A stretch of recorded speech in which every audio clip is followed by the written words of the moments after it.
Oke, selamat pagi, selamat beraktivitas. Kali ini kita akan mereview sedikit tentang buku saku penemuan ya.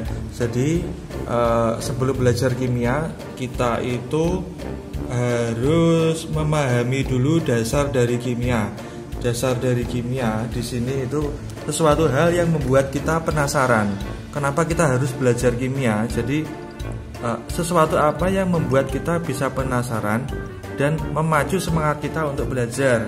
Nah, salah satunya dengan cara kita membaca histori atau sejarah penemuan-penemuan di masa lalu. Nah, dimana ya, ini saya beli buku ini ya, buku saku tentang penemuan. Ini diterbitkan oleh Erlangga.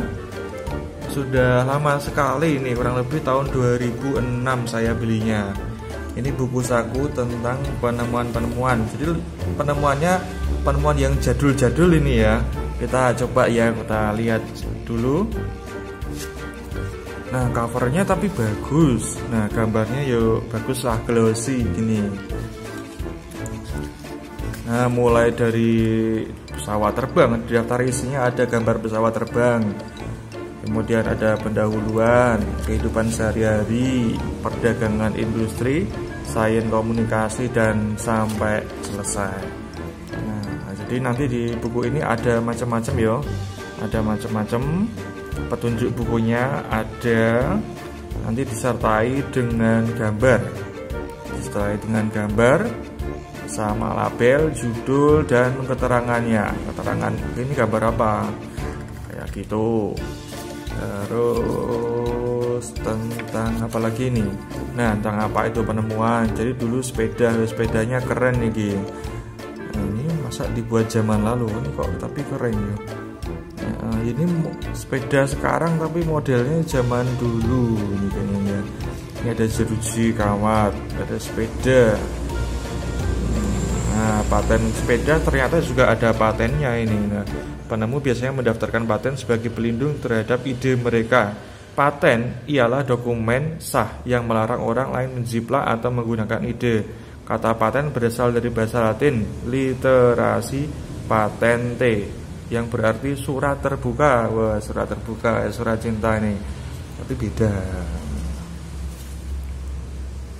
Terus, mengapa orang menemukan?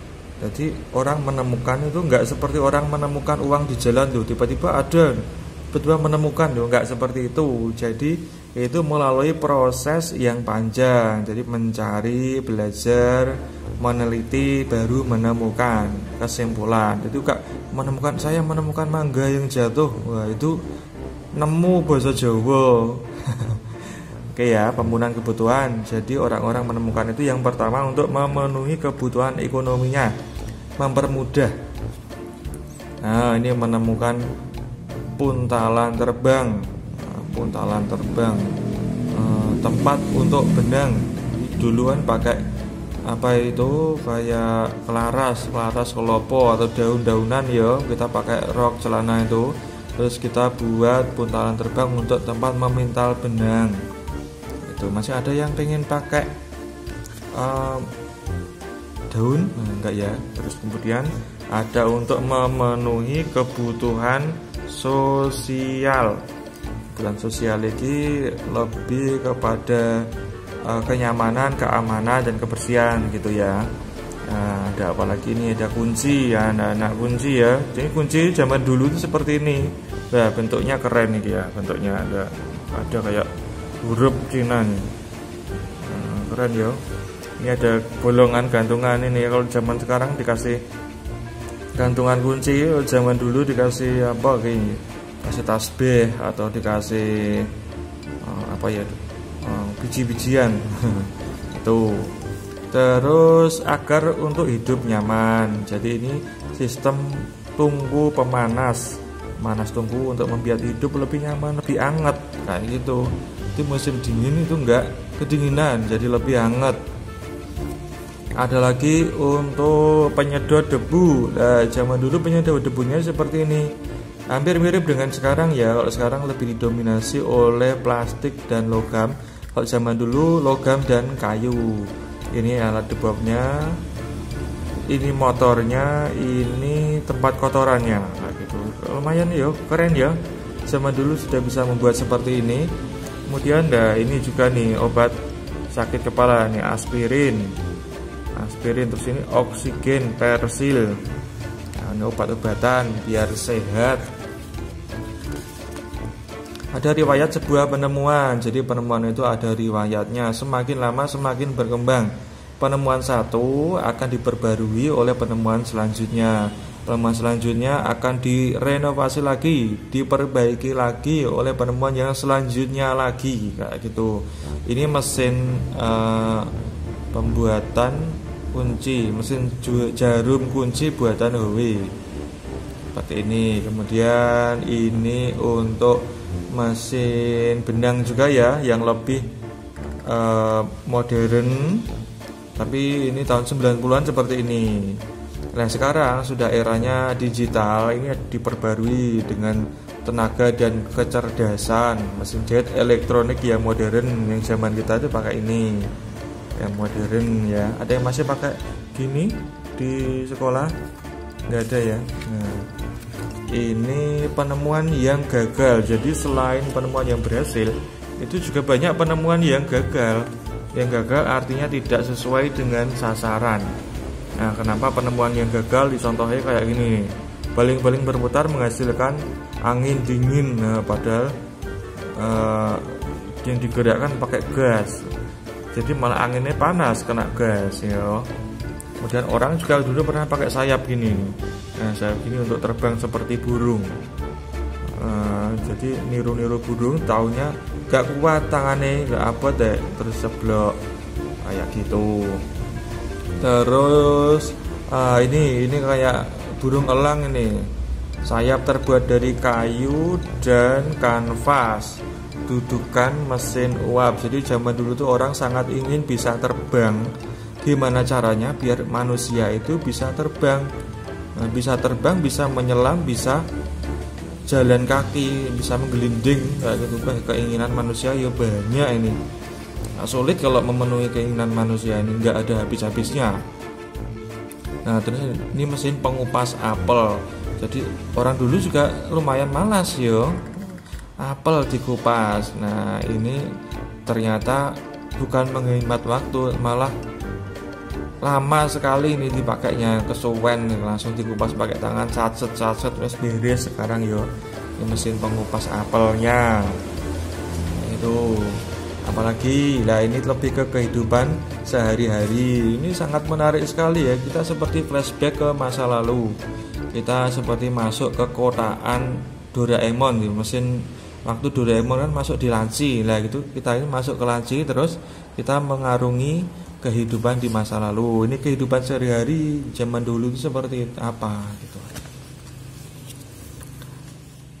Nah ini apa nih?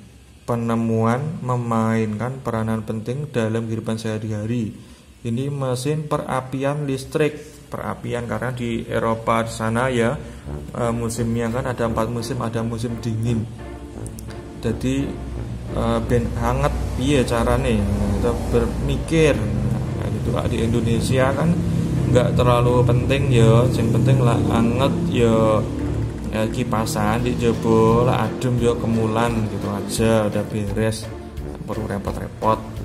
Dan ini pembuat teh, waduh ada pembuat teh juga ya, saya baru tahu ini. Menghemat waktu untuk sebagian orang, hidup lebih mudah dengan adanya penemuan peralatan serbaguna yang membuat pekerjaan membosankan menjadi ringan. Jadi kok gimana ini sistem kerja nih? Bel yang berbunyi ketika teh siap disajikan, wow keren ini. Membuat teh jadi dipanaskan gitu tuh, nggak ada pemanasnya nih. Oh iya udah nanti kita aja deh, lewati, skip dulu nih, rumit juga ya ternyata. Sekarang aja suruh mempelajari mesin zaman lalu lumayan rumit. Orang zaman dulu betapa pinternya ini. Terus hidup sehat ini pakai apa ya? Kayak toilet ini. Hidup sehat sanitasi. Oh iya bener, ini toilet dan sistem pembuangan kotoran. Wah keren ya, pakai kayu yang sudah dipelitur kayak gini. Ini pasti kayu jati ya, dulu tuh pasti dia impor dari Jepara ini. Kalau nggak Jepara ya kayu jati Blitar ini yang bagus nih. Nah kayu sejati untuk sanitasi, apalagi lah ini ada jam yang keren juga ini, pengukur waktu pakai jamnya ada apa nih, kayak mangkok apa ini ya, banyak permode jam matahari sampai jam yang berputar pegas. Lagi untuk penyeimbangnya batangnya gitu ya. Terus ada lagi apa nih, pojokan nih, pembekuan, pengalengan, pengawetan, makanan simpan lebih lama, makanan beku. Ini bagus dimakan masa lama. Kalau di Indonesia nggak ada makanan beku, ada es batu untuk buat es teh. Nah, terus dari segi peralatan sudah, kita masuk segi rumah dan bangunan. Jadi bangunan-bangunan itu dulu dari batu bata. Zaman dulu batu batanya sangat besar yo, besar-besar, tebel-tebel, itu semakin lama semakin kecil, semakin tipis. Ini ada balok-balok yang disusun melingkar. Nah, ya seperti ini juga lumayan canggih nih. Terus ada kenteng, tumpukan-tumpukan titik genting menghindari air hujan yang masuk. Nah, kayak gini, ini Jawa banget ini. Persis ya penemuannya mirip, tapi kentengnya kok lurus gini. Yes podo aja lah ya, kenteng aja kok. Ditemukan kira-kira 5.500 tahun sejak 640 sebelum Masehi ini. Nah, kayak gitu. Terus apa lagi ya? Ini ada lurus dan datar. Ini tukang bangunan mengecek bangunan ini posisinya sudah lurus apa belum nih, sudah datar apa belum. Ini pakai alat ukur horizontal, yaitu ada cairan yang ada gelembungnya terjebak di dalamnya. Ini masih dipakai sampai sekarang. Tukang bangunan masih pakai ini. Terus ada lagi kaca. Waduh, keren ini kaca nih. Membiarkan cahaya masuk. Gelas crown terbuat dari bola lampu yang diputar menjadi lembaran kaca. Jendela, nah ini sampai sekarang ini jendela. Semakin lama kaca semakin berkembang ya. Jendela sekarang ada yang dari kaca yang tahan panas, tahan benturan, ada tahan peluru. Nah, itu awalnya adalah si crown ini, gelas crown ini paling awalnya menemukan kaca.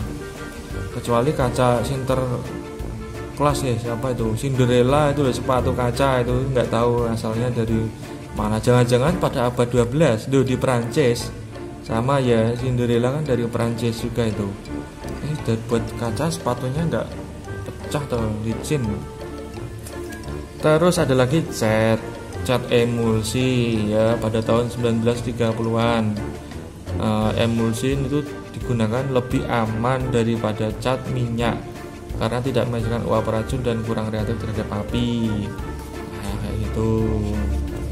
Nah, selanjutnya ada kehangatan. Oke, caranya ben anget pakai pemanas. Ada korek api ini untuk menciptakan api ya. Bukan menciptakan api, tapi menghasilkan api dari reaksi kimia yang tergesek. Nah, kayak gitu. Kalau zaman dulu pakai batu di kerowas gimana itu? Saya juga bingung. Nah, kalau yang ini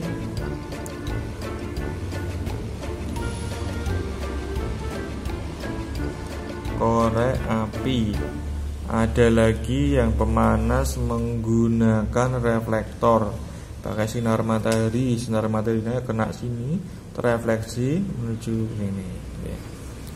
Nah, zaman modern kita ada tangki ekspansi.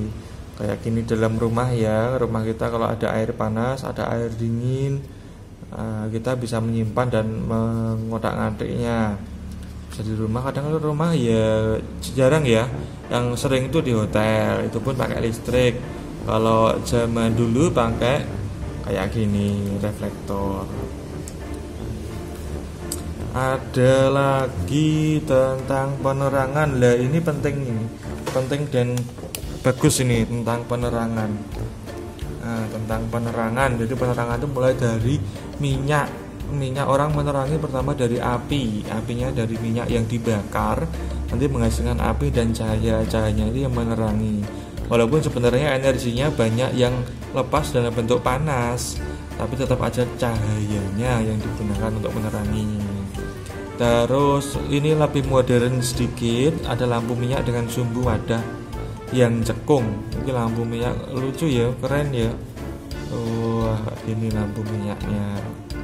Terus ada alat pemadam lilin api. Oh, ini lilin. Kalau ini lilin ini. Wah, lilin ini tempatnya bagus ini ya. Sekarang kita lilin ya ditaruh di meja, ditaruh di piring. Jadi ini keren ya, ada tempatnya ini. Dari Kuningan. Nah, kalau Sultan ya dari emas, ini kayaknya dari Kuningan. Terus ada lampu gas, jadi lampu yang dipancarkan dari reaksi antara gas dan selongsong. Selongsongnya ini kalau kena gas itu berpendar, berwarna putih dan panas. Nah, ini zaman aku dulu tahun 90-an ya, 95, 96 itu masih ada Petromak ini. Sekarang kayaknya ada tapi jarang banget ya lampu Petromak. Jadi ini gas, lengo gas itu apa, minyak tanah itu ya. Minyak tanah itu dipompa, ini tekanannya menuju sini ya. Nah, iki mengandung kayak thorium gitu ya. Iki bukan kain biasa ya kobong. Iki mengandung thorium.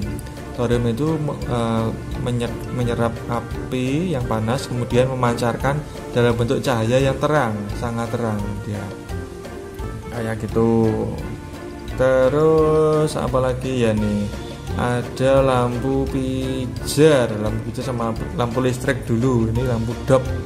Dop itu ya dop yang lawas tahun 2000-an. Itu kita masih pakai dop yang ada filamennya. Jadi di sini itu ada filamen, biasanya kawat tungsten atau filamen karbon juga bisa. Nah, terus di ruangan ini bukan udara biasa ini ya. Ini adalah bisa dalam bentuk hampa udara, atau yang lebih berkembang ini bisa disusun dari gas-gas halogen atau gas mulia juga bisa. Ini untuk pakai neon itu juga bisa, di gas helium bisa.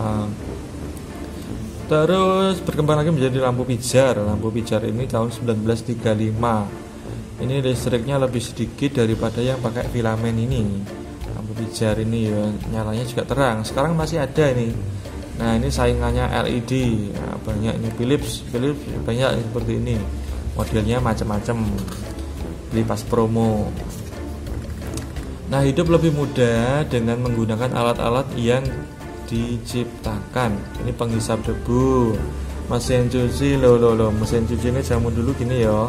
Ini ada drumnya, ada motor. Wow, ini drum kayak drum pengupas bebek itu ya, bulu bebek ini mirip. Bagus nih.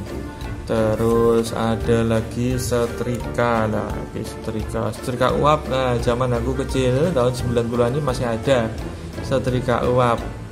Nah, setrika uap ini dari listrik. Kadang pakai arang juga ada.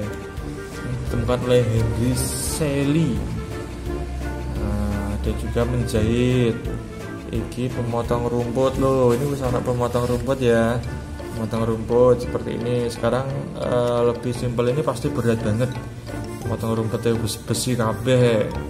Terus lu nggak ada anunya ini, nggak ada motornya, ini pakai penggeraknya. Itu ya, digerakkannya memutar sini, ini terlalu capek. Kita pakai motor aja biar gampang. Motor itu maksudnya dinamo itu loh, bukan motor Honda, motor Suzuki itu bukan. Motor itu dinamo penggeraknya gitu. Nah, terus di dapur, tentang peralatan masak di dapur ini juga semakin lama semakin berkembang. Jadi dulu awal-awal itu pemanasnya ini kalau buat teh itu di film kolosal zaman dulu kan pakai gini. Nah, ini ada elemen pemanasnya. Di zaman film Titanic itu juga gini, mirip-mirip ya. Terus ini untuk memasak pakai listrik loh. Ini sudah bisa ya memasak pakai listrik menggunakan panas. Tapi menghabiskan listrik ya. Nyaman. Terus ada pemanggang roti otomatis. Jadi roti itu dipanggang. Wah, kalau kita beli saja ya, roti di tetangga banyak. Terus ada penggorengan anti lengket. Zaman dulu ini pakai teflon ya. Ini materi kimia yang kelas 3. Ini kita akan belajar nanti tentang teflon atau tetrafluoroetilen.